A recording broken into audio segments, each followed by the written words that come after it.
Okay, so I'm working on the bottom of the car, and you have to move the e-brake bracket. So right here, I drilled my hole where that one's gonna fit like that, and the e-brake cables are gonna sit like this.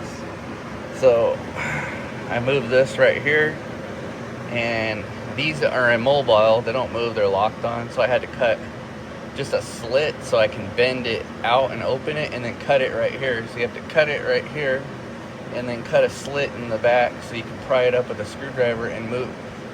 There's like a coating on here. You can see it.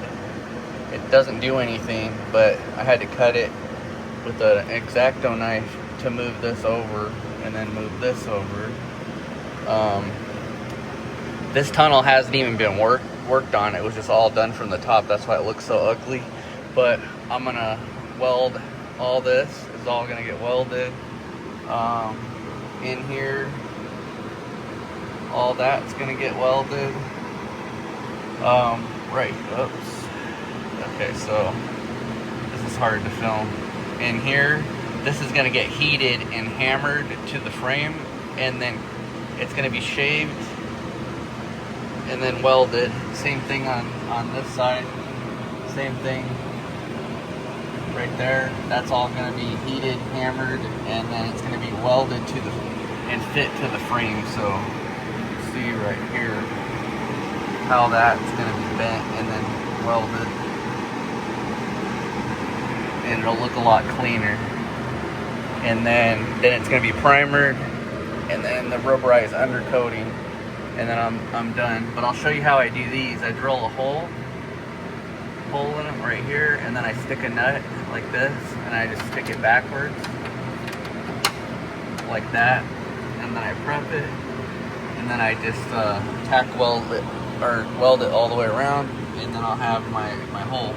This doesn't go into a cab. This is double layer, so you don't have to worry about drilling into the cab. But you do, I would go to Harbor Freight and get that $20 drill bit set, so you can get huge drill bits. Like, you're gonna need something really big for that. I forgot what size it is, but it's, I think it's,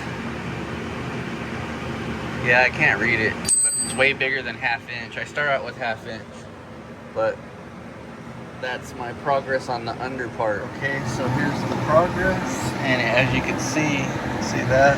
I didn't even grind it. I cut the edge off right here, but I didn't even grind this shit. And you can see when you hammer it in, and then at the front, you're gonna have to clamp it because the front is a little weird compared to the rest. It doesn't want to clamp. So I'm gonna do that to the other side, and I'm clamping it down so I can weld it. So there's the tunnel, and there's the bottom part welded and hammered out. It's getting too late, so I can't finish working on it, but that's kind of what it looks like. I gotta clean it up and then seam seal it. Yeah, seam seal it, and then primer it, and then undercoat.